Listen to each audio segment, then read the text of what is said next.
Assalamualaikum warahmatullahi wabarakatuh.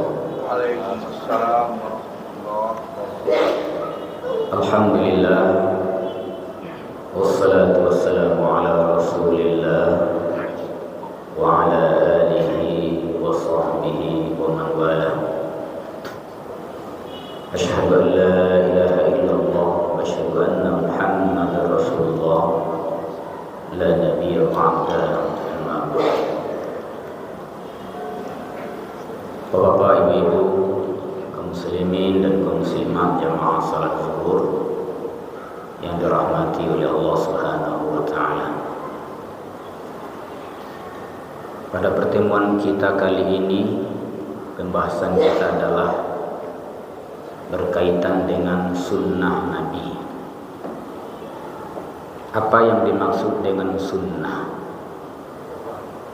Apakah segala sesuatu yang tidak dikerjakan oleh Nabi tidak disebut dengan sunnah? Apakah sunnah itu hanya dikerjakan oleh Nabi saja? Ketika Nabi berkata, apakah tidak disebut dengan sunnah? Nah, ini yang kita bahas. Bapak Ibu yang dirahmati oleh Allah Subhanahu wa taala, sunnah menurut ulama hadis itu tidak dibedakan pengertiannya dengan hadis Nabi. Ada sunnah, ada hadis. Itu ulama hadis tidak membedakan pengertian di antara keduanya.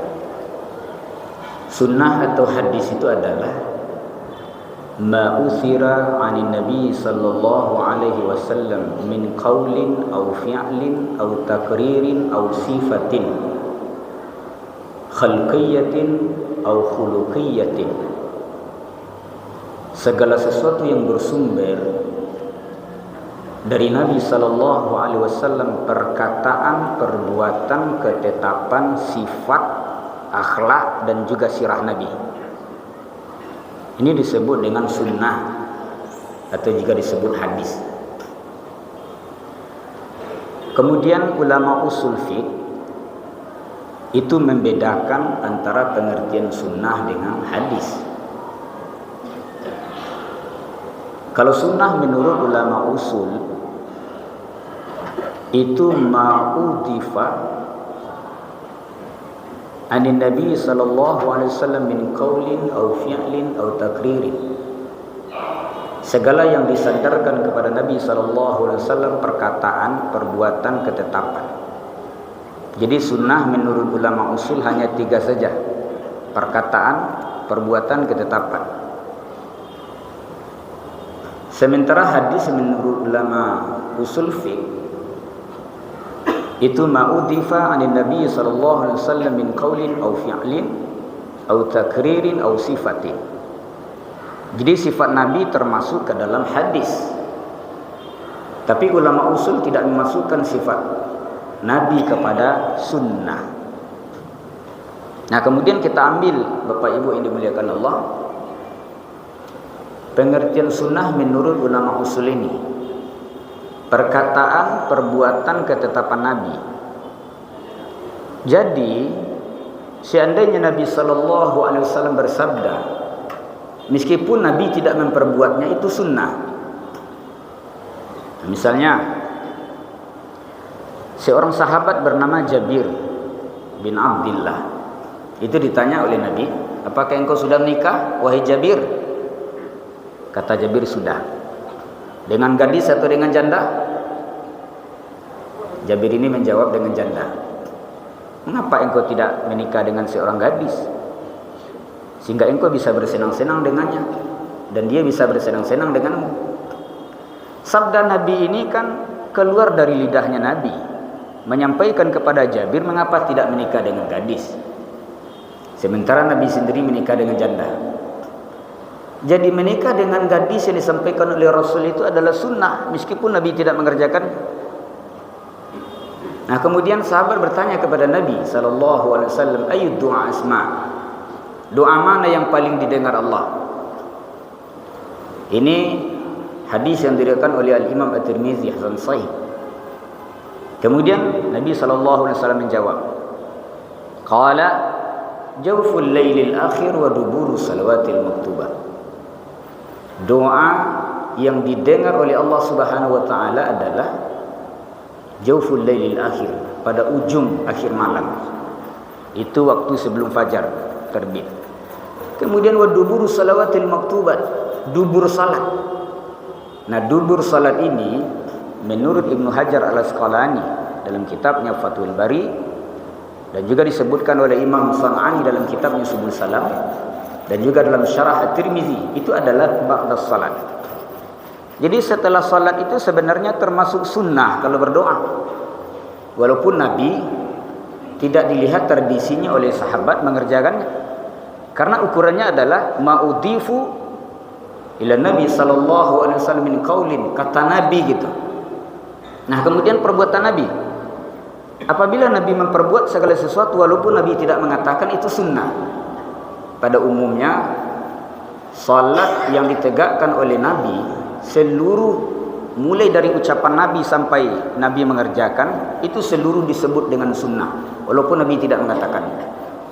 Nah, kemudian takrirnya Nabi, diamnya Nabi terhadap sesuatu yang dilakukan oleh sahabat, meskipun Nabi tidak memberikan komentar, juga disebut sunnah. Jadi sunnah itu tidak hanya dilakukan oleh Nabi saja, diucapkan Nabi, diamnya Nabi terhadap sebuah perkara, itu adalah sunnah. Nah, kemudian ulama membagi pula, ada sunnah ini tasyri', ada ghairu tasyri'. Ada sunnah itu bagian dari syariat atau bagian yang tidak dari syariat. Kalau kita berbicara tentang amalan Nabi sallallahu alaihi wasallam, apa saja yang dilakukan oleh Nabi, tradisi Nabi, itu disebut dengan sunnah. Tapi tidak seluruhnya kita wajib mengikutinya gitu. Misal Nabi itu istrinya 11 orang.